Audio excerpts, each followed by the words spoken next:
Welcome back to the Dopesick Show you won't get sick of. I'm Spencer and this is Sasha. I spent most of my 20s in federal prison, but I've been off heroin since April 9, 2010.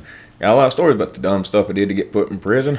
Also got a lot of stories about the crazy stuff that happened when I was actually in prison.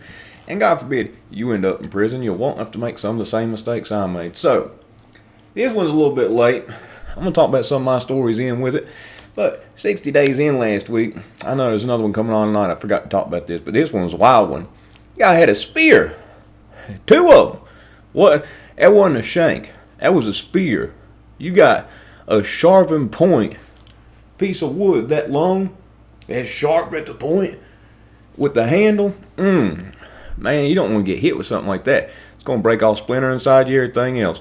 I seen some shanks that you wouldn't believe. And some hiding spots they kept them in which they wasn't never going to find them. The person who I'm talking about has been out. Got out before I got out, but Satan, Aryan Brotherhood member, in the rooms, pretty much in most jail cells, anybody who's been in jail prison knows this, there's a light that's overhead, right? Well, in the corner there's a floodlight. You got to have this funky little screwdriver to get it open. It looks like the shape of a sun, but it's got a dot in the middle. So basically, it's this weird thing that configures right. Well, Satan, being a genius with tools and everything else, tattoo guy, he got that floodlight open. He had a whole bunch of shanks up there. And back when there was an issue that Aryan Brotherhood had with some other guys, he laid down. He was in the bottom bunk, which the bottom bunk in this federal prison, it's 3-man bunks. So it's not like regular here. The bottom bunk's on the floor practically, like literally a foot or less off the floor, because there's a top bunk that you can't even sit up in. There's a desk right beside you, a little steel desk. He had a magnet on this shank. So the magnet, he'd poke it under there, and it would sit right behind the part of the desk that went to the floor, and it would hide behind there and just be dangling. So all he had to do was, boom. Man, some wild stuff. But he had talking this long, some pretty big. And you see stuff like that, but obviously something big's harder to hide. A lot of the time the shanks suck. I've seen somebody get poked up 20 times and it never punctured his t-shirt. I'm sure it scratched him up. He ended up hitting him in the face though, and it ripped him wide open. That was at a comedy show when he ran his mouth to a gang member who wasn't having it. Guy poked him up. Yeah. So anyway, on this 60 days in, the Makai Pfeiffer looking dude, he's always got that one dread right here, down the middle of his face. He makes friends with this kid, and they say the kid's 17, but I don't know how you're in adult jail at 17. I don't know how that works, but I don't think he's 17. I think there's some mistaken speech there because, you can be tried as an adult and stuff, but you're held in a juvenile facility until you get old enough to do it. That's how it is here anyway in Virginia. Put 17-year-olds in there with grown men. You know what I mean? Well, this kid was talking, and he's just straight up honest. He's a little kid, did a bunch of stupid stuff, got a low bond. And they were going to bond him out. The Makai Pfeiffer dude and the other guys were going to take up a bond. His bond was it was some petty amount. Like it cost like $100 to get him bonded out, but his parents said no. And that's right of them. Leave him in there. And let him learn a little bit to a certain degree. If he's 17, there's some alternative, You just can't see a 17-year-old. If you're literally 17. But anyway, he's open and he's goofy and he's telling them stuff. Not only has he never been with a girl, he said he's never kissed a girl. And he's sitting here in jail. I mean, you feel bad for this kid because he's a nice kid. He's just an idiot. I don't mean like he's slow, he's simple. I mean, he makes dumb choices, egged on by his friends, stuff like that, I reckon. But the Makai Pfeiffer dude was telling him he'd get him a job. He knows some people at Golden Corral. He used to be a manager there. He's probably still a manager there, but he doesn't know he's on 60 days in. And the little dude gave him a hug. It was a moment, he felt for the guy. Makai Pfeiffer dude, I like him. Now, the TikToker, I believe his name's Chucky, on TikTok talking all this crazy stuff. He done quit. Tapped out, whatever you want to call it. And then he gets in there and he starts talking about, Norway or Iceland or something and how their prisons are like hotels. And he did bring up some valid points. They don't give any fruit. They don't give any milk at that jail. No, that's unacceptable, because milk, specifically in these jails that don't even have windows, where you're not getting sunlight, where there's no outdoor rec. Vitamin D, that's something you lack. Okay? Milk's something they give pretty much any jail. In the county jail, they give it in these bags. They give you a bag of milk. I ain't never seen a bag of milk. And they count how many bags are back when they pick up the trays. At Roanoke County, tell me if this isn't the stupidest stuff ever. And if they don't have as many bags as there are people, they won't. They turn the TV off for the day. They got a switchback where they'll turn the TV off for the day. Yeah, for a bag of milk. And there's always a new person that saves that milk for later. And you can't blame them. They don't know. So I ended up being the person that let everybody know when they got in there, listen, you can't save your milk. You save your milk, you put it in a cup, that bag's got to go back. I didn't like being without the TV. That was why I did the 7 weeks, and pretty much I watched and changed the channel on the TV all day. It's all I did. Small little, like, 30, 40 man pod that it was. 4B in Roanoke County, 7 weeks I did there during that time. But yeah, stupid stuff like that. But anyway, yeah, the warden and him were going back and forth, and basically he was like, this is inhumane, this is torture. These people knew it was going to be solitary confinement because of COVID. Talking about, well, the kicking and blah, blah, blah, this is mental torture. I got to disagree. You're like 23 in one lockdown. They turned it to 21 and 3 lockdown. So you're out 3 hours a day, and you can make phone calls. You can get commissary. You're not getting starved, and you're not getting cut off from communication with your family. That's not solitary confinement. You've been in solitary confinement where they starve you, where the SIS prison guards at Petersburg messed with me mentally, knock on the door, laugh at me, tell me I was going to bloody Beaumont, and they denied that, but they did put me at a medium with camp points, which was uncalled for. Nonviolent anywhere on my charges or a prisoner, like they shouldn't have sent me to the medium with camp points. I was weeks away from going to a camp. Instead of going to a camp, which is lower than a low security, no offense, as people are out meeting girls in the woods and stuff, they get caught with lobster in the microwave and actual bottles of Ciroc and Patron. None of that tomato stuff. But anyway, yeah, that's not solitary. So he quit, and going into that, I just can't imagine everybody's going to see you. I'd be like, well, it sucks, but got to deal with it. And I believe they're paying them like $60,000 or $1,000 a day to do that. You know what I mean?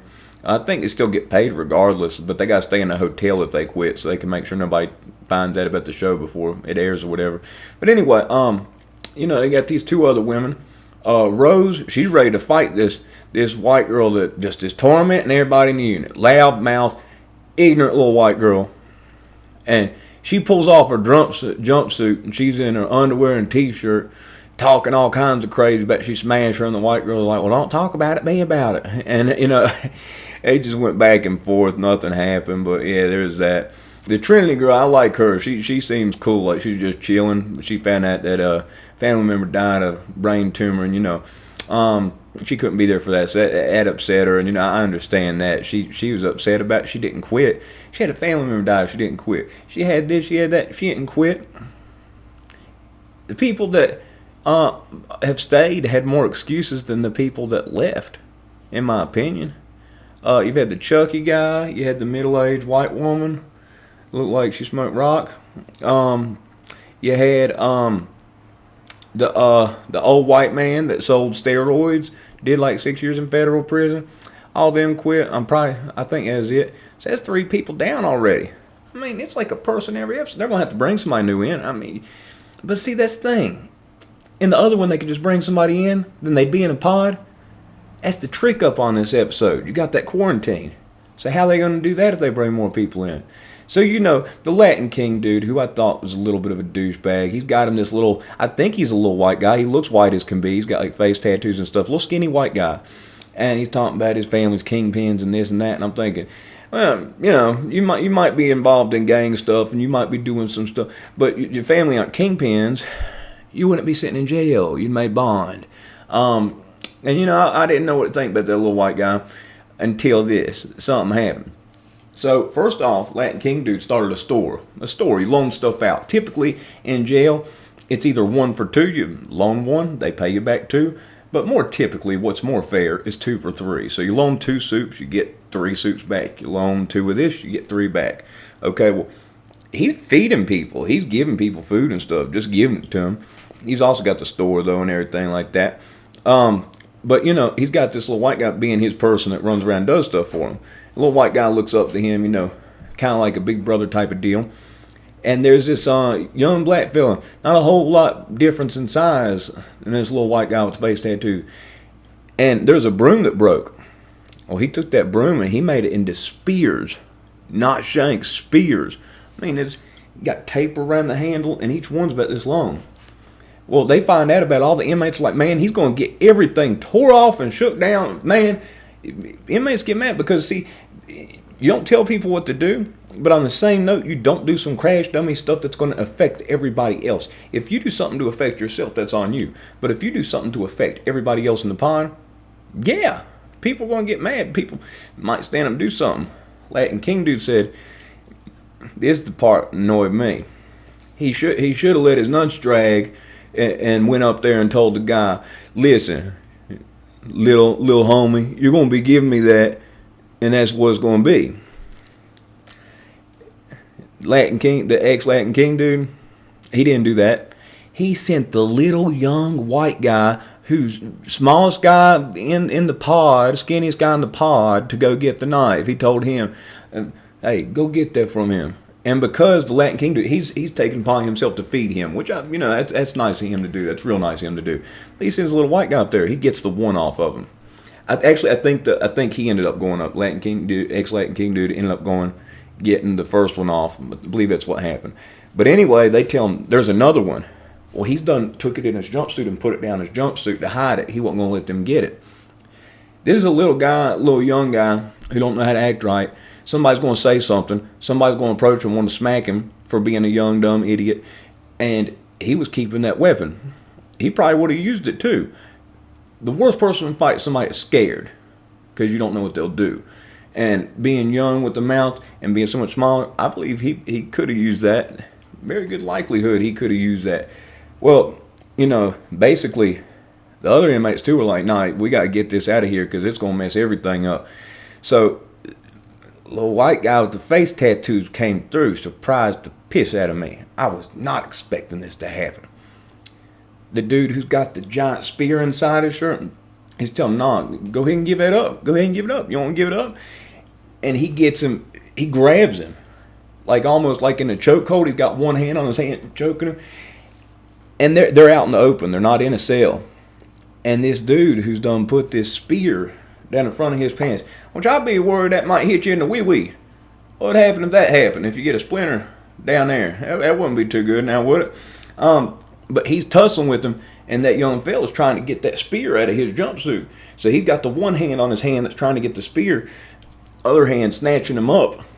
Well, when the guards opened the door, like, whoa, what are you doing? They all said, he's got a weapon. He's got a weapon. Now, I don't know. You just told the guard what's up. Yeah, there's a weapon. Yeah, somebody could get took out right here, but in terms of jail and prison rules and everything else and how people look at you, I can't imagine that's something that you'd bounce back from. Typically, if you're around real convicts, people weren't going to put up or play with that, because you telling is worse than that. And that's just how it functions in there. So it was a weird situation, but the little white guy, he didn't hesitate. He snatched him up. He doesn't have a bit of muscle to him. He looks starved. He looks like he's hungry. And, the one guy feeding him, that is nice, because he looks hungry. He looks like he could use, he looked like he might have been on that stem fast diet. Instead of selling all that dope he's claiming, he might have been using all that dope. But he snatched that boy up. Both of them young as could be. They both look like they was 18. And the little white boy's probably, you know what I mean? He's little guy. So it was an interesting episode. It'll be interesting to see what happens in this one. I believe they shake everybody down and tear everything up which is what's going to happen if they find a spear. If they find just certain petty stuff, they'll tear everything up. But anyway, that's it for this one. If you like to press the like button. If not, it's 15 minutes and 5 seconds of your life in which you'll never get back. Sorry this one was late. It's quite the one for me to make late, too. He had a whole entire 2 spears. I mean, the broom broke, kind of at an angle, but he sharpened it up. And I've seen people do that. There's this one dude, Diablo. He took, you could buy, they give you these little toothbrushes, but they're only this long with a little toothbrush. But you could buy a toothbrush off commissary. He had that thing to a point. Yeah. Oh, man. Some people in there are really creative with how they make it. A lot of people I saw would use nail clippers, which you couldn't keep, but you get them from the guard's office. They have a big ring around them, and they clip pieces of the bunk off, sharpen it up. But anyway, if you like to press the like button.